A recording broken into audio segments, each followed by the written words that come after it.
Hello प्यारे विद्यार्थी, आप सभी का अपनी पाठशाला में स्वागत है।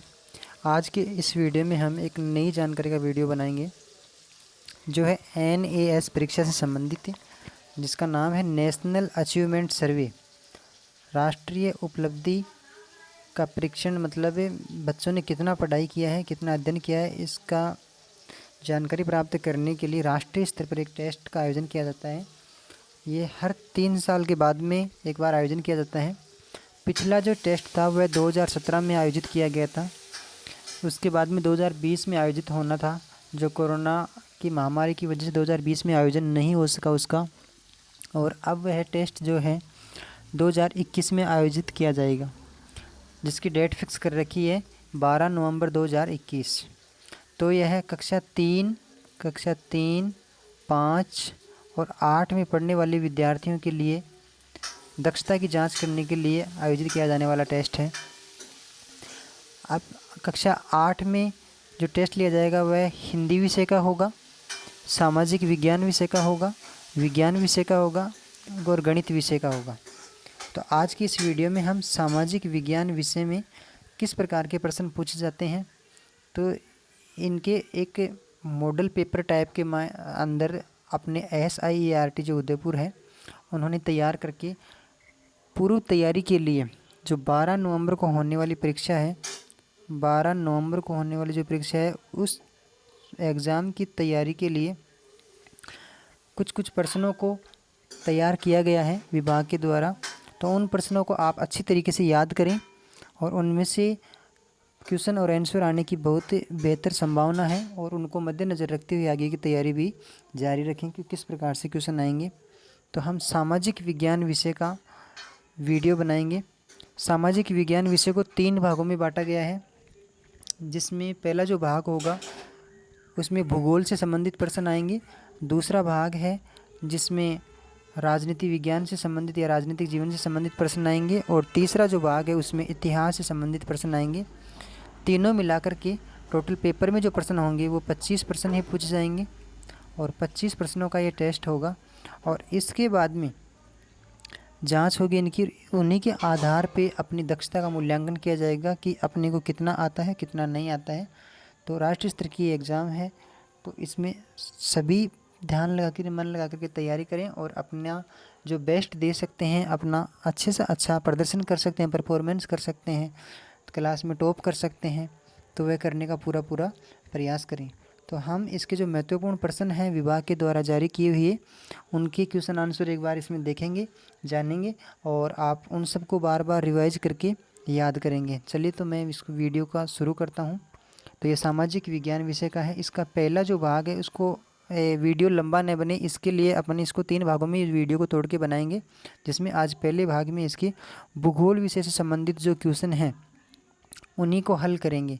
तो ये है इसमें सामाजिक विज्ञान का भूगोल विषय। ठीक है, तो इसको मैं रोटेट में कर लेता हूँ ताकि आसानी से दिख सके।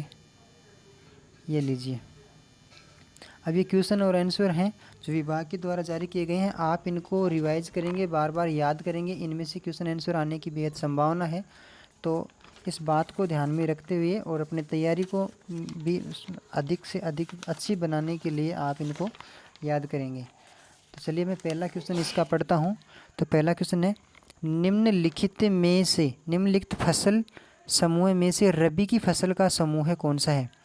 तो फसलों को मुख्य रूप से 3 भागों में बांटते हैं, रबी की फसल, खरीफ की फसल और जायद की फसल। तो उनमें से रबी की जो फसल है उनका समूह कौन सा है। तो ये पहला क्वेश्चन है, और पहले क्वेश्चन का जो आंसर है रबी की फसल पूछा है। तो ये सर्दियों में बोई जाने वाली फसल है जिसमें गेहूँ, चना और सरसों है। तो इसमें ए ऑप्शन होगा सही उत्तर, इसका ए ऑप्शन हो जाएगा, गेहूँ, चना और सरसों। मैं थोड़ा जल्दी बोलूँगा, आप याद करेंगे, और क्योंकि धीरे बोलने से वीडियो फिर ज़्यादा लंबा बनेगा। ये क्वेश्चन नंबर 2 है, निम्नलिखित पड़ोसी देशों के समूह में से भारत के पड़ोसी देशों का समूह कौन सा है। भारत के पड़ोस में अर्थात भारत की सीमा को जो छूते हैं वह देशों का समूह कौन सा है। तो इसमें जो पहला ऑप्शन है चीन, अफगानिस्तान, पाकिस्तान और नेपाल, ये भारत की सीमा के टच होते हैं, भारत की सीमा के टच में होते हैं। तो ये पड़ोसी देश हो गए। मंगोलिया, रूस, ये भारत की सीमा के कुछ देश में टच में नहीं है, मंगोलिया टच में नहीं है। इसी प्रकार से कनाडा टच में नहीं है इसमें, और इसी प्रकार से नेपाल, चीन, पाकिस्तान टच में है, तो ये रूस टच में नहीं है। तो इस आधार पे ये भारत के पड़ोसी देश नहीं है। तो ये जो ए ऑप्शन में सभी देश हैं। क्वेश्चन नंबर 3 है, निम्नलिखित उद्योगों में से वृहत पैमाने के उद्योगों में सम्मिलित नहीं है। वृहत का मतलब होता है बड़े पैमाने पर, बहुत बड़ा कारखाना जहाँ। तो लोहा इस्पात उद्योग है, लोहे संबंधित बड़ा कारखाना है। चीनी उद्योग भी बड़ा कारखाना है। सीमेंट उद्योग भी बड़ा कारखाना है। इसमें दे उत्तर होगा। पापड़ उद्योग छोटे उद्योगों की श्रेणी में आता है। पापड़ उद्योग छोटे उद्योगों की श्रेणी में आता है। क्वेश्चन नंबर 4 है इसमें, वायुमंडल की वह परत जिसमें मौसम के परिवर्तन जैसे बादलों का बनना, वर्षा का होना, आंधी तूफान आदि घटनाएं घटित होती हैं, तो वह परत कौन सी है? तो सबसे नीचे वाली जो परत है वह इसका नाम है क्षोभ मंडल। क्षोभ मंडल में ये अपन निवास करते हैं और इसी परत में ये सारी घटनाएं घटित होती हैं। बादलों का बनना भी होती है, वर्षा, आंधी तूफान, ये सारी घटनाएं इसी परिवर्तन में इसी परत में होती हैं। क्वेश्चन नंबर 5 है इसमें, वायुमंडल में उपस्थित गैसों में क्रमशः नाइट्रोजन, ऑक्सीजन, ऑर्गन और कार्बन डाइऑक्साइड का प्रतिशत कितना है? तो कार्बन डाइऑक्साइड और इन गैसों का जो प्रतिशत है क्रम से पूछा है, तो सबसे पहले नाइट्रोजन का बताना है। तो नाइट्रोजन का 78% है। उसके बाद में ऑक्सीजन का 20.95% है। उसके बाद में ऑर्गन का जो है वह 0.93% और कार्बन डाइऑक्साइड का है 0.03%। तो इसमें ए ऑप्शन सही है। इसके बाद में आप इनको याद करेंगे, सुनेंगे, एक बार देखेंगे। क्वेश्चन नंबर 6 है, वायुमंडल की वह परत जिसमें पृथ्वी से प्रसारित होने वाली रेडियो संचार तरंगे इसी परत से परावर्तित होकर पुनः पृथ्वी पर लौट आती हैं, तो वह कौन सी मंडल है? तो वह है आयन मंडल। आयन मंडल, उसका सही उत्तर क्या आएगा? आयन मंडल। आप इनको अच्छी तरीके से याद कर लीजिए। क्वेश्चन नंबर 7 है, सन 2011 की जनगणना के अनुसार राजस्थान का सर्वाधिक साक्षरता वाला जिला, सबसे ज़्यादा पढ़े लिखे लोग किस जिले में थे? 2011 में जो जनगणना हुई थी उसमें कोटा सर्वाधिक साक्षरता वाला जिला है। क्वेश्चन नंबर 8 है, लू क्या है? लू तो गर्मियों में थार के मरुस्थल में चलने वाली जो गर्म हवा है उसे लू कहते हैं। तो इसमें बे ऑप्शन सही है। 9 नंबर में है, निम्न में से राजस्थान में बहने वाली नित्यवाही नदी कौन सी? नित्यवाही का मतलब होता है प्रतिदिन बहने वाली, हमेशा बहने वाली। तो उसका सही उत्तर जो है वह है चंबल नदी, राजस्थान में बहने वाली नित्यवाही नदी है। क्वेश्चन नंबर 10 है, राजस्थान के किस जिले में परमाणु ऊर्जा संयंत्र स्थापित है? तो चित्तौड़गढ़ के रावतभाटा में है ये। तो परमाणु ऊर्जा संयंत्र इसमें दे उत्तर हो गया। क्वेश्चन नंबर 11 है इसमें, यदि आपको पवन ऊर्जा संयंत्र स्थापित करने को कहा जाए तो आप निम्न में से किस जिले का चयन करेंगे? पवन ऊर्जा का मतलब होता है जिस जिले में ज़्यादा तेज़ हवाएं चलती हों तो वहीं करेंगे, वो पंखे लगाएंगे, तो वहाँ पे ये पवन ऊर्जा संयंत्र ज़्यादा चलेंगे। तो जैसलमेर ऐसा ज़िला है जिसमें तेज़ आंधियाँ चलती हैं, हवाएं चलती हैं। कोटा और भरतपुर, ये जयपुर, ये छोटे हैं, इनमें इतना जगह क्षेत्रफल नहीं है, जैसलमेर में लगाएंगे। तो इसका सही उत्तर हो गया ए।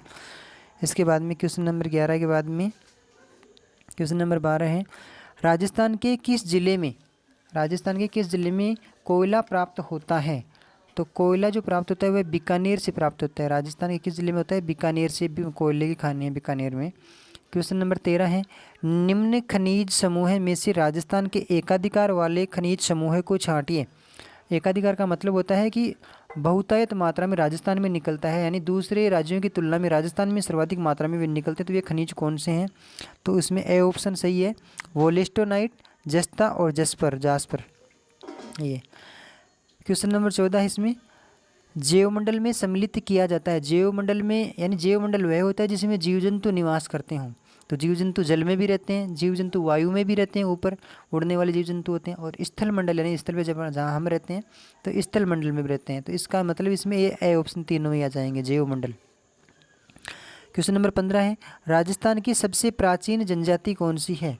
तो 15 नंबर के क्वेश्चन में आएगा, इसमें है भील जनजाति सबसे प्राचीन जनजाति है। क्वेश्चन नंबर 16 है, खनिज निष्कर्षण की विधियों में सम्मिलित नहीं है। खनिज का निष्कर्षण करते हैं तो उनकी विधियों में कौन कौन से कार्य होते हैं, कौन से कार्य नहीं होते हैं? तो इसमें खनन भी होता है, प्रवेदन भी होता है, आखनन भी होता है, लेकिन इसमें क्या नहीं होता है? प्रवाह नहीं होता है, प्रवाह। क्वेश्चन नंबर 17 है, यदि आपको सौर ऊर्जा संयंत्र स्थापित करने को कहा जाए तो आप निम्न जिले का चयन करेंगे। किस जिले का चयन करेंगे? वो पहले भी क्वेश्चन रिपीट हो गया ये क्वेश्चन, तो आप इसमें जैसलमेर जिला चयन करेंगे। ठीक है। क्वेश्चन नंबर 18 है, राजस्थान की वस्त्र नगरी कहा जाता है। राजस्थान की वस्त्र नगरी यानी जहाँ पे ज़्यादा वस्त्र बनते हैं, वस्त्र की ज़्यादा मिलें हैं, फैक्ट्रियाँ हैं, तो वह वस्त्र नगरी किसे कहते हैं? तो कहते हैं भीलवाड़ा को राजस्थान की वस्त्र नगरी कहते हैं। क्वेश्चन नंबर 17 है, तीव्र औद्योगिक विकास एवं रोजगार के साधनों में वृद्धि के उद्देश्य से विशिष्ट आर्थिक क्षेत्रों का निर्माण किया जाता है जिन्हें सेज कहते हैं। राजस्थान में ये किस जिले में हैं? तो राजस्थान में ये है सीतापुरा जयपुर में, सीतापुरा जयपुर में। आप इसको अच्छी तरीके से याद कर लीजिए सभी प्रश्नों को, बहुत ही इंपॉर्टेंट प्रश्न है, आगे के एग्जामों में भी काम आएंगे आपके। क्वेश्चन नंबर 20 इसमें, निम्न में से आंतरिक प्रवाह क्रम में सम्मिलित नदी है।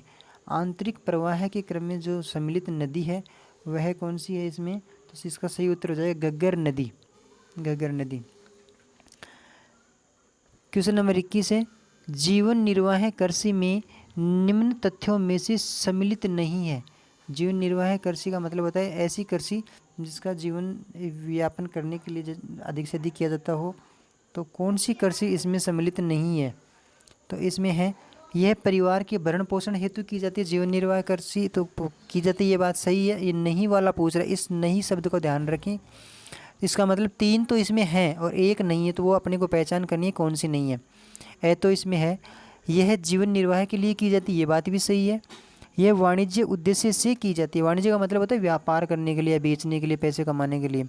और चौथा इसमें है, निर्वाह कृषि में स्थानांतरित कृषि एवं चलवासी पशुचारण सम्मिलित है। तो इसमें सही उत्तर जो आएगा वह है से वाला आएगा। ये नहीं, इस उद्देश्य से की नहीं जाती, और बाकी तीनों उद्देश्य तो होते हैं इसमें। क्वेश्चन नंबर 22 है, राजस्थान के किस जिले में सरसों अनुसंधान केंद्र है? सरसों अनुसंधान केंद्र तो है भरतपुर के सेवर में है, तो भरतपुर जिला है इसमें। क्वेश्चन नंबर 23 है फिर इसमें, 23 में निम्न में से धात्विक खनिज कौन सा है? क्वेश्चन नंबर 23 में धात्विक खनिज में आएगा इसमें सोना, अब्रक, चूना पत्थर, संगमरमर। तो ये धातु वाले नहीं है, इसमें जो सोना है वह धात्विक खनिज में आता है, ए ऑप्शन। क्वेश्चन नंबर 24 में है, खनिजों का अजायब घर कहा गया है।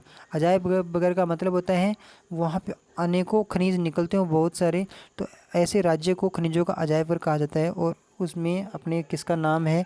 राजस्थान का नाम है। तो खनिजों का अजायब घर किसे कहते हैं? राजस्थान को कहते हैं। आप याद कर लीजिए। क्वेश्चन नंबर 24 है, जल्दी वीडियो पूरा होने वाला है। इसके बाद में है क्वेश्चन नंबर 25 में, वह रेखा जो पृथ्वी को 2 बराबर भागों में विभाजित करती है, यानी आधी पृथ्वी ऊपर है आधी पृथ्वी नीचे है, तो ऐसी मतलब रेखा है, उसका क्या नाम है? तो उसे कहते हैं भूमध्य रेखा। भू यानी भूमि, मध्य यानी मध्य से होकर, भूमि के मध्य से होकर गुजरती है, तो भूमध्य रेखा है।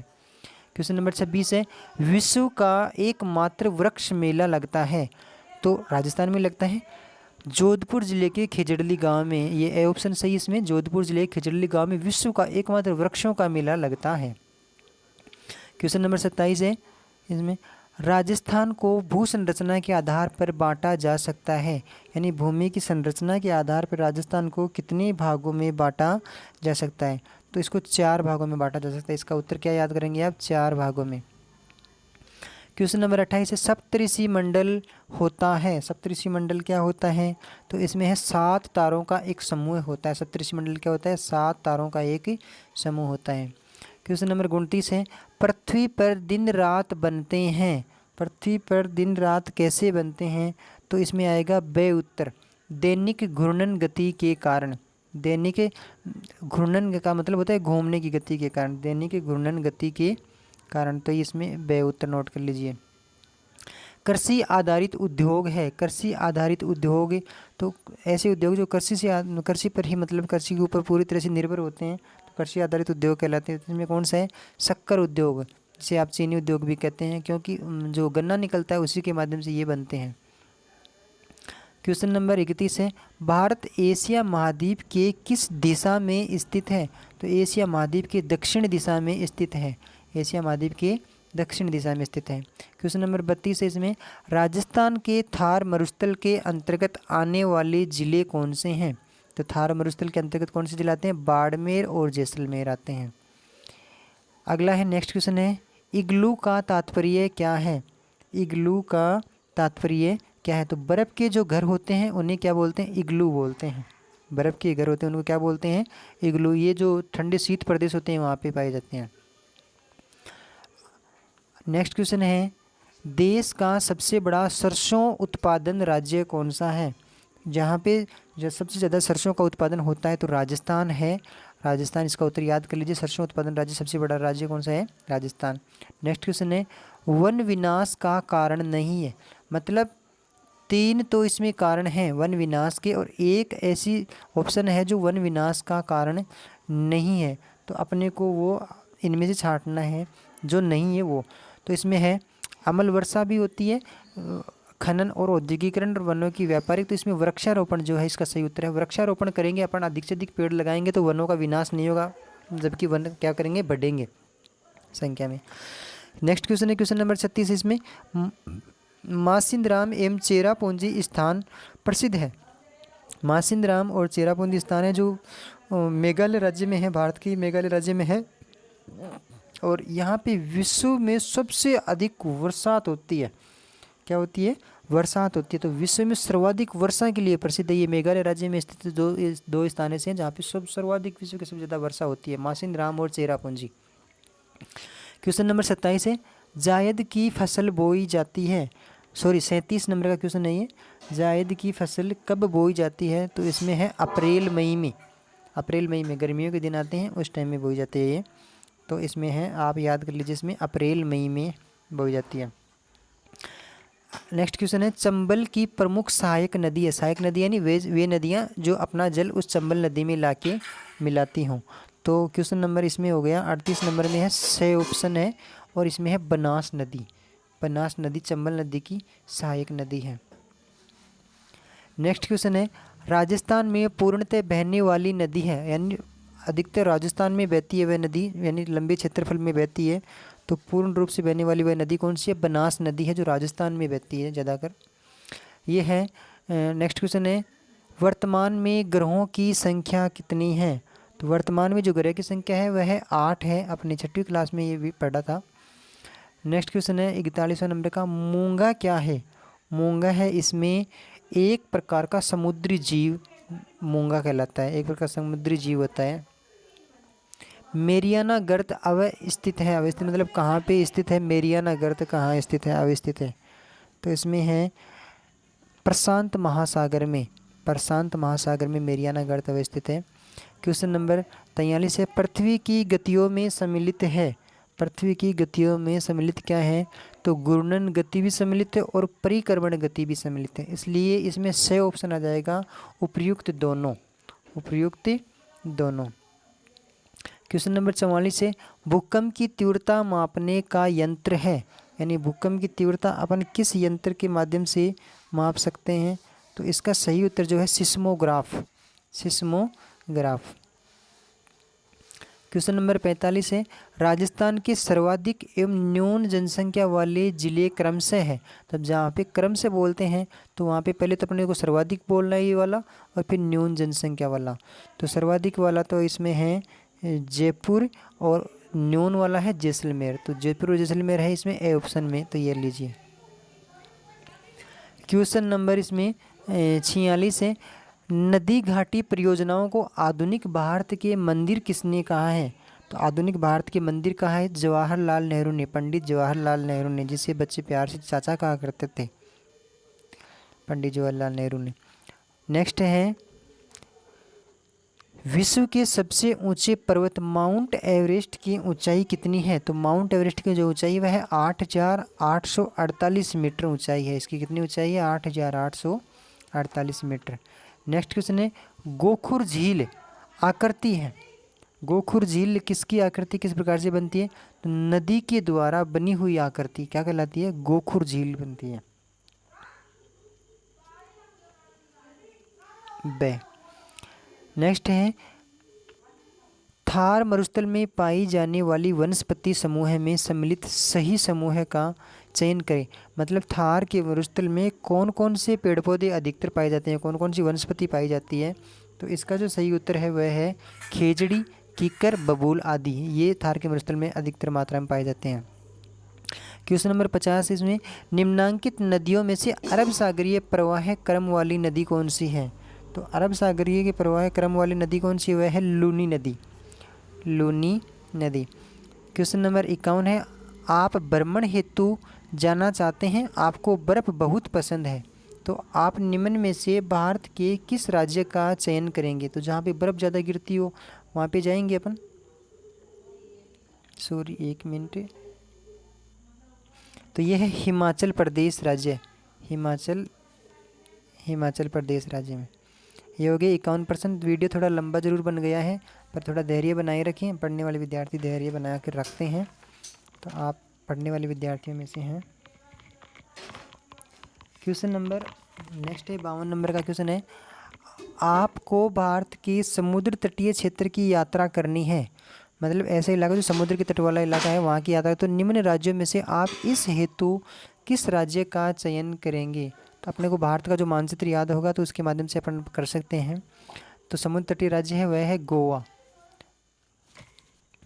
तो वहाँ पे अपन गोवा राज्य में जाएंगे। इसके बाद में नेक्स्ट क्वेश्चन है वो है यह है, यदि पृथ्वी घूर्णन करना बंद कर दे तो निम्न में से कौन सी घटना नहीं होगी? यदि पृथ्वी अपने अक्ष पर घूमना बंद कर दे, चक्कर लगाना बंद कर दे, तो क्या नहीं होगी? दिन रात नहीं बनेंगे, दिन और रात नहीं बनेंगे। क्वेश्चन नंबर 54 है, काजरी की स्थापना की गई है, तो काजरी की स्थापना कहाँ की गई है? तो जोधपुर में। काजरी की स्थापना कहाँ की गई है? जोधपुर में। क्वेश्चन नंबर 55 इसमें, हमारे देश के राष्ट्रीय प्रतीकों में सम्मिलित सही समूह का चयन कीजिए। तो सही समूह राष्ट्रीय प्रतीकों में कौन कौन से सम्मिलित हैं? इसका सही समूह है, तिरंगा जो है अपना राष्ट्रीय ध्वज है, अशोक स्तंभ राष्ट्रीय चिन्ह है, और जो मोर है वह राष्ट्रीय पक्षी, और जनगण मन है अपना राष्ट्रीय गान है। तो ये सभी सारे राष्ट्रीय प्रतीक चिन्ह हैं। नेक्स्ट क्वेश्चन है, उत्तरी ध्रुव से दक्षिणी ध्रुव तक खींची जाने वाली रेखाएं क्या कहलाती हैं? उत्तरी ध्रुव यानी ऊपर से नीचे वाली सीधी खड़ी रेखाएं जो होती हैं उन्हें क्या कहते हैं? तो इसका सही उत्तर जो है देशांतर रेखा कहलाती हैं वे, और जो आडी रेखाएं होती हैं उन्हें अक्षांश रेखाएं कहते हैं। क्वेश्चन नंबर 57 इसमें, निम्न रेखा को अंतर्राष्ट्रीय तिथि रेखा के नाम से भी जाना जाता है। तो अंतर्राष्ट्रीय तिथि रेखा के नाम से किस रेखा को जाना जाता है? तो 180 डिग्री पूर्वी देशांतर तथा 180 डिग्री पश्चिमी देशांतर रेखा को अंतर्राष्ट्रीय तिथि रेखा के नाम से भी जाना जाता है। तो इसमें आप कौन सा याद करेंगे? ए नंबर का ऑप्शन अच्छी तरह याद करेंगे। क्वेश्चन नंबर 58 है, हमारे देश की पहली अंतरिक्ष वेधशाला एस्ट्रोसेट को प्रक्षेपित किया गया, कब प्रक्षेपित किया गया? तो इसका सही उत्तर जो है वह है अक्टूबर 2015 में, अक्टूबर 2015 में। नेक्स्ट क्वेश्चन है, पृथ्वी के द्वारा ऊर्जा के निष्कासन का प्राकृतिक ढंग कौन सा है? ऊर्जा के निष्कासन का प्राकृतिक ढंग कौन सा है? तो इसका सही उत्तर होगा वो अपना ज्वालामुखी, ज्वालामुखी प्राकृतिक तरीके से। नेक्स्ट क्वेश्चन है 60 नंबर का, माही नदी की माही बजाज सागर परियोजना निम्न जिले में स्थित है। तो माही बजाज सागर परियोजना किस जिले में स्थित है? बांसवाड़ा जिले में स्थित है, बांसवाड़ा में। 10-15 क्वेश्चन और बचे हैं, आप धैर्य बनाए रखें और इनको सभी को याद करेंगे। ये भूगोल वाला टॉपिक फिर क्लियर हो जाएगा अपना। नेक्स्ट क्वेश्चन है 61 नंबर, जनसंख्या की दृष्टि से भारत का विश्व में कौन सा स्थान है? तो भारत का विश्व में दूसरा स्थान है, पहला स्थान चीन का है। 62 नंबर का क्वेश्चन है, राष्ट्रीय भूकंप विज्ञान आपदा केंद्र कहाँ पर स्थित है? तो ये है नई दिल्ली में, नई दिल्ली में। क्वेश्चन नंबर 63 है, राष्ट्रीय बाढ़ नियंत्रण कार्यक्रम कब प्रारंभ किया गया? राष्ट्रीय बाढ़ नियंत्रण कार्यक्रम कब प्रारंभ किया गया? तो इसका सही उत्तर है 1954 में, 1954 में। 64 नंबर का क्वेश्चन है, अत्यधिक शोर जिससे हमारी दिनचर्या बाधित हो और सुनने में अप्रिय लगे तो उसे क्या कहते हैं? उसे क्या कहते हैं? हमारी दिनचर्या बाधित हो और सुनने में अच्छी भी नहीं लगे तो उसे ध्वनि प्रदूषण कहते हैं, ध्वनि प्रदूषण कहते हैं। 64 क्वेश्चन हो गए और 10 क्वेश्चन बचे हैं। नेक्स्ट क्वेश्चन है, स्थानांतरित कृषि वालरा, स्थानांतरित कृषि मतलब घुमक्कड़ लोगों के द्वारा की जाती है, एक बार यहाँ पे करती है फिर दूसरी बार दूसरी। तो वालरा राजस्थान के किस क्षेत्र में की जाती है? तो इसका जो सही उत्तर है वह है दक्षिणी राजस्थान में वालरा कृषि की जाती है, दक्षिणी राजस्थान में। नेक्स्ट क्वेश्चन है प्रतिवर्ष जल दिवस कब मनाया जाता है? तो 22 मार्च को प्रतिवर्ष जल दिवस मनाया जाता है। ए ऑप्शन हो गया इसका। क्वेश्चन नंबर 67 है वायु की गति बताने वाले यंत्र को क्या कहते हैं? वायु की 67 नंबर में आएगा। वायु की गति बताने वाले यंत्र को कहते हैं इसमें एनीमोमीटर। एनीमोमीटर। 68 नंबर में है 50 रुपये की नए नोट के पृष्ठभाग पर तस्वीर है। 50 रुपये की नए नोट के पृष्ठभाग पर किसकी तस्वीर है? तो ये अपने सामान्य ज्ञान की जानकारी के लिए ऐसे प्रश्न पूछ लिए जाते हैं, तो अपने को लगभग ही सभी जो नोट होते हैं उनके ऊपर थोड़ा ध्यान रखना चाहिए। और इसके ऊपर है हम्पी की तस्वीर है। क्वेश्चन नंबर 69 है 69 नंबर का। विश्व का सबसे छोटा महाद्वीप कौन सा है? विश्व का सबसे छोटा महाद्वीप है तो वह है ऑस्ट्रेलिया महाद्वीप। ऑस्ट्रेलिया महाद्वीप। नेक्स्ट क्वेश्चन है ग्रीन हाउस प्रभाव में सबसे अधिक योगदान देने वाली गैस कौन सी है? ग्रीन हाउस प्रभाव में सबसे अधिक योगदान देने वाली गैस है carbon dioxide gas. Carbon dioxide gas. 71 number का क्वेश्चन है भविष्य का सोना या नीला सोना किस चीज़ को कहा जाता है? भविष्य का सोना या नीला सोना कहते हैं, कहा जाने लगा साफ जल को, क्योंकि जल को नीला होता है, तो ये साफ जल को भविष्य का सोना कहा जाने लगा है। क्वेश्चन नंबर 72 है इसमें वह सार्वजनिक भूमि जिस पर पशुओं को चराया जाता है तो उसे क्या कहते हैं? यानी जिस पर पशुओं को चराया जाता है तो उसे कहते हैं चरागाह है भूमि। चरागाह है भूमि। क्वेश्चन नंबर 73 है औद्योगिक आपदा रोकने के उपाय कौन कौन से हैं? तो औद्योगिक आपदा को रोकने के उपाय हैं कारखानों में सुरक्षा निरीक्षण के द्वारा, प्रबंध तंत्र के द्वारा और दुर्घटना जांच के द्वारा। तो उद्योगों में जब काम करते हैं तो इन सभी सावधानियां रखने ज़रूरी हैं, तो उपयुक्त सभी आ जाएगा इसमें। क्वेश्चन नंबर 74 है विश्व में संकटग्रस्त प्रजातियों की सूची को क्या कहा जाता है? संकटग्रस्त जो प्रजातियां हैं, संकट का मतलब होता है विलुप्त होने के कगार पे हैं, तो ऐसी जो सूची होती है लाल आंकड़ा किताब, उसको कहते हैं लाल आंकड़ा किताब, red data book. Question number इस भूगोल वाला जो पार्ट का जो लास्ट क्वेश्चन है ये 75 क्वेश्चन है, इसमें 75 क्वेश्चन है। निम्न में से औद्योगिक आपदा औद्योगिक दुर्घटना के कारण हैं, तो इसमें है तकनीकी कारण भी हो सकते हैं, व्यक्तिगत कारण भी होते हैं और सुरक्षा नियमों की उपेक्षा भी कर दी जाती है। इसी कारण से उद्योगों में दुर्घटनाएं घटित हो जाती हैं, तो इसमें सभी कारण हैं, तो उपयुक्त सभी। इस प्रकार इस पार्ट में है 75 क्वेश्चन आए हैं। अगले वाली वीडियो में हम राजनीति विज्ञान विषय के बनाएंगे और उसके अगले वाले भाग में अपन इतिहास विषय के क्वेश्चन बनाएंगे। तो ये 75 प्रश्न थे भूगोल के, बड़े ही छोटे छोटे प्रश्न हैं, सरल प्रश्न हैं। आप इनको अच्छी तरीके से एक बार दो बार ध्यान से देख करके इसको याद कर लीजिए। ये आपके बेहद महत्वपूर्ण होने वाले प्रश्न हैं, इन्हीं प्रश्नों में से आने की बेहद चांस है। धन्यवाद आप सभी का। अगले वाली वीडियो में फिर मिलेंगे, तब तक के लिए आप एंजॉय कीजिए, याद कीजिए। धन्यवाद।